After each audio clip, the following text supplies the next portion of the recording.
everybody.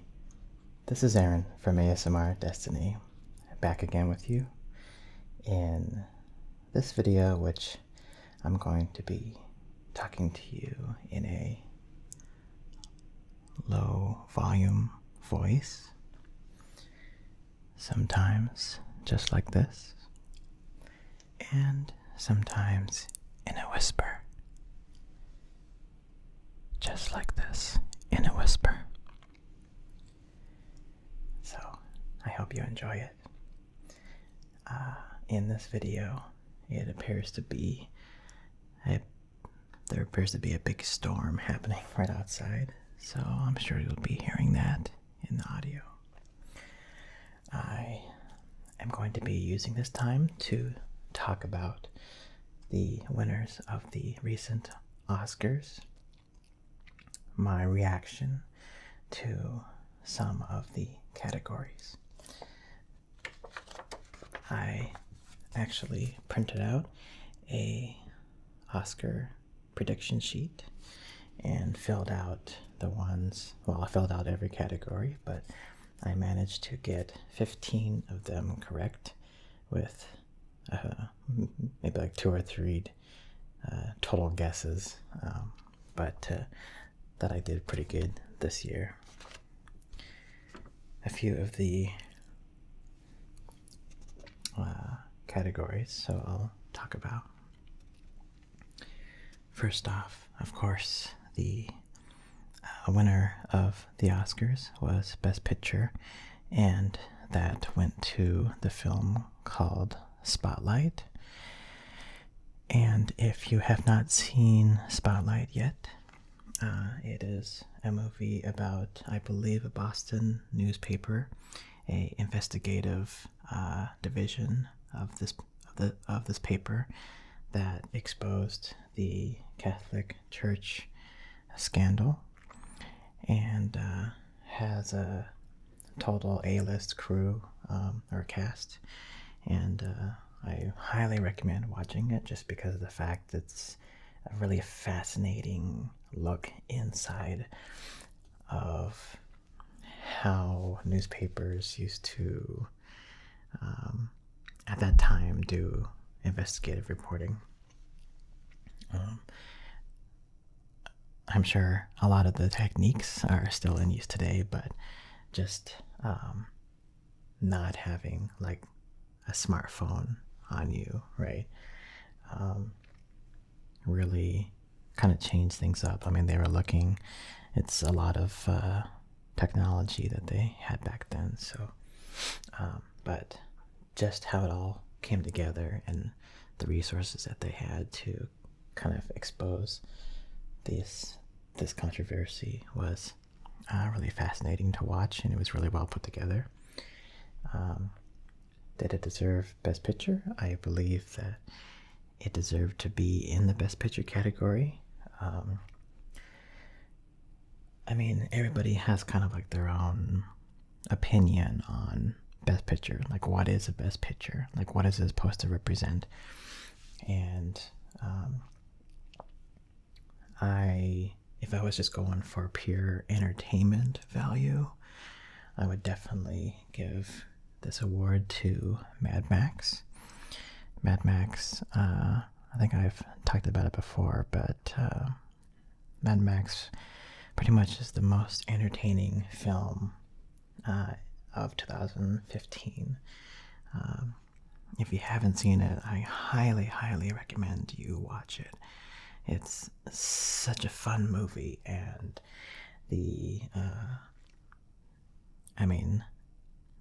it's so much more different from any other kind of film that you've probably seen in a while. And it's just so like intense and insane and crazy, and just for the pure enjoyment of watching movies, highly recommend watching it. The Best Director was from The Revenant, and I'm not going to say his name because I'm probably going to botch it, but he is the same director as Birdman, who That movie also won last year, which another highly recommended film. Go watch Birdman.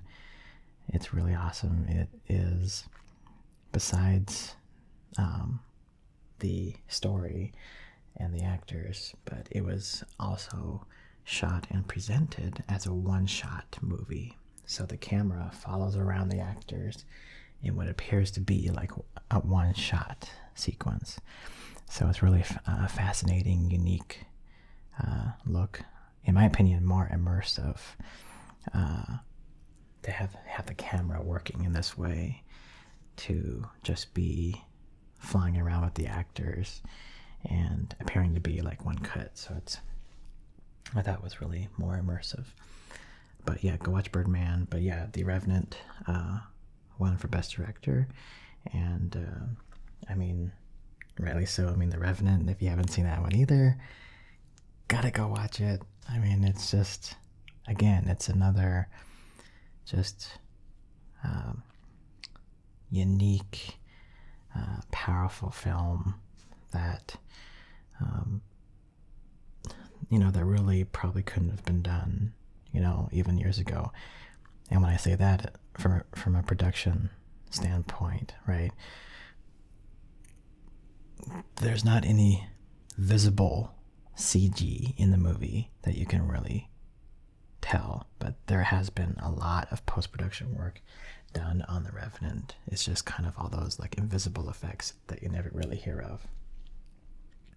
But that's what makes the film look so beautiful, and they use mostly wide angles on that film, so you get to see a lot of the action all the time, and you always know exactly where you are in relation to the other actors, and you get to see what's happening in the scene, instead of having frantic cuts, right? Like fast-paced editing, right? This is all longer takes. This is all wide angles and just extremely realistic. So highly recommend. I mean, all of the Best Picture nominees you should just go see. Best Actor. In this one, finally Leonardo Dicaprio won the Best Actor for The Revenant, and he has been nominated, I believe, 6 times previously, and he finally got his award, which I thought was much deserved already. Like, he should have won already, but finally he won this year, so really happy that he got that. Best Actress. So in this category, newcomer Brie Larson. So Brie Larson, she's actually been in the acting business for over 20 years. And if you saw the recent film Trainwreck with her and Amy Schumer, then that's kind of like where she was a supporting actress in that film. And after they made Trainwreck, then Brie Larson went to create Room. And Room is a film where, if you haven't seen it, so Brie Larson is a mother of this young boy, and they're locked in this room. And the boy has never been outside of the room. And he's been in there for at least, 5 years, something like that, or 6 years.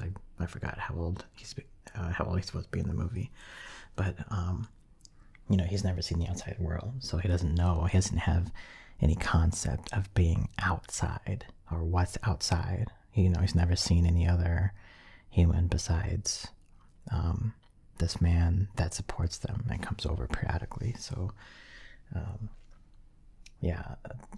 Brie Larson was already getting more popular as an actress after Trainwreck and Room, and then now that she's won the Oscar for Room, she's really pretty much catapulted her status as a A-list actress.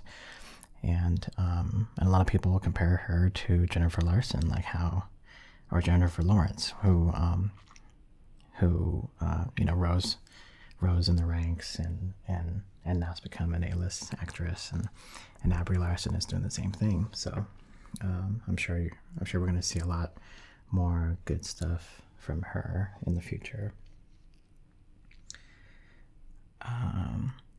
Best Supporting Actor. So I was rooting for Sylvester Stallone because he won the Best Supporting Actor, I believe, for Creed at the Golden Globes.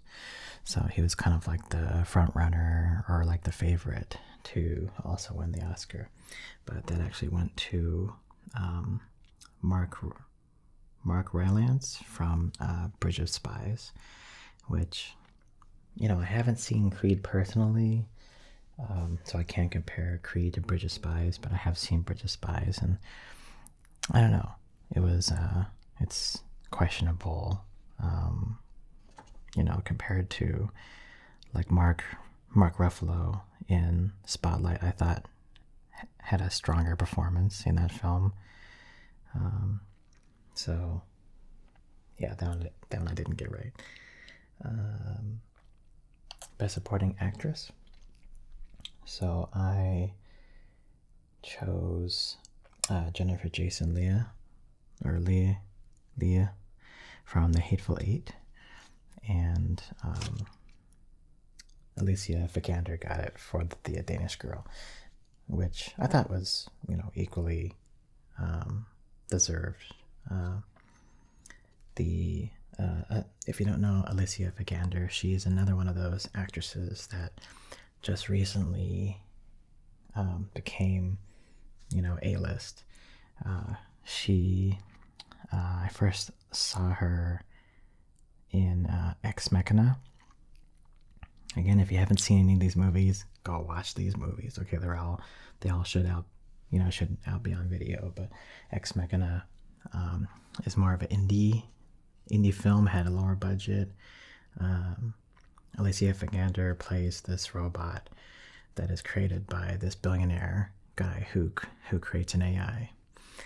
And for being such a low budget film, the visual effects are excellent, and actually this movie got Best Visual Effects for the Oscar, which was actually kind of surprising because it was actually up against, you know, like Star Wars and Mad Max, all these big budget films, and this little movie, you know, actually got it. So kind of surprising there. But anyway, Alicia Vikander, she was in Ex Machina, and then that did so well that she became more and more popular. She recently played in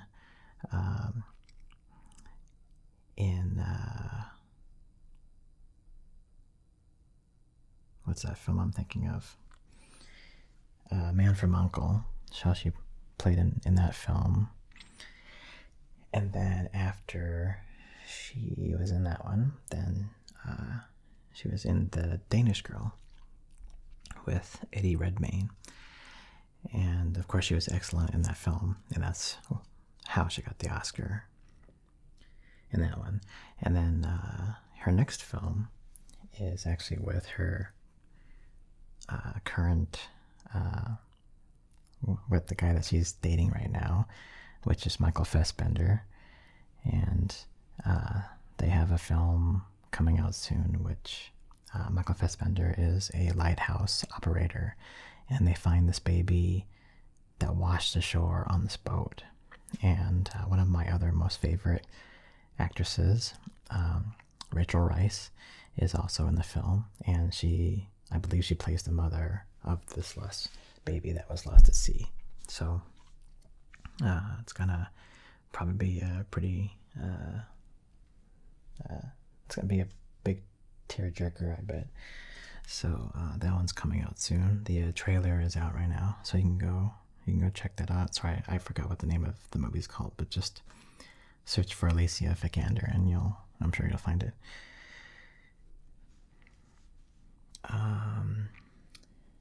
Let's see. Best cinematography. pretty much a given that the Revenant was going to get this, because it was the same cinematographer that did Birdman last year and also did Gravity the year before, which is also amazing. I mean, Gravity is one of my all-time favorite films because of the fact that a movie like that, the way that it was presented, could have never have been created even a couple years earlier. I mean, the technology didn't exist to create that kind of film with that kind of realism even 5 years ago. So, yeah. The Revenant was pretty much expected, though. I mean, Mad Max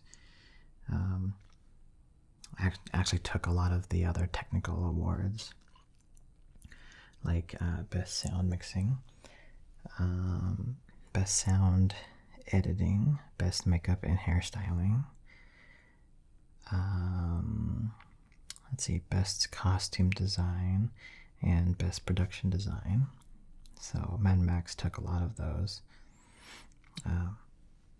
other, like, below the line kind of Oscar nominations. And then the other one I wanted to talk about was the Best Original Score. So the Best Original Score went to Writings on the Wall from Spectre. I watched Spectre in the movie theater, and when the intro, because every 007 movie has like an introduction sequence, right? And when the music came on, I just felt like it really didn't fit. I mean, it was really a bad fit for, especially, I don't know if it was how they created the introduction sequence, because it's all like a CG sequence, right? Or just, I don't know. It wasn't a good fit. And hearing the song sung live at the Oscars, right? The song works well by itself, but it just didn't work for Spectre. So I have to disagree with this win. But, as it sits, that one won for Best Original Song. And let's see, what else?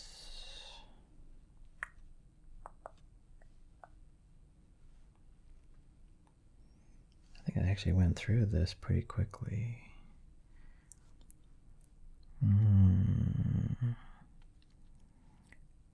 Yeah. Again, I talked about visual effects. Yeah, so pretty much that's my kind of take on the winners. I thought it was mostly, with just a couple exceptions, well-placed awards. And if you, I think almost all, if not all of the Best Picture nominees are now out on video, so you can go watch them. And it was cool this year because I managed to be able to watch all the nominated films, which was great because we had I had more context as to the awards and how they were presenting, so that was kind of neat this time. So I hope you enjoyed my talking / rambling of the Oscar winners, and as always, I wish you a good night, sleep well, and sweet dreams.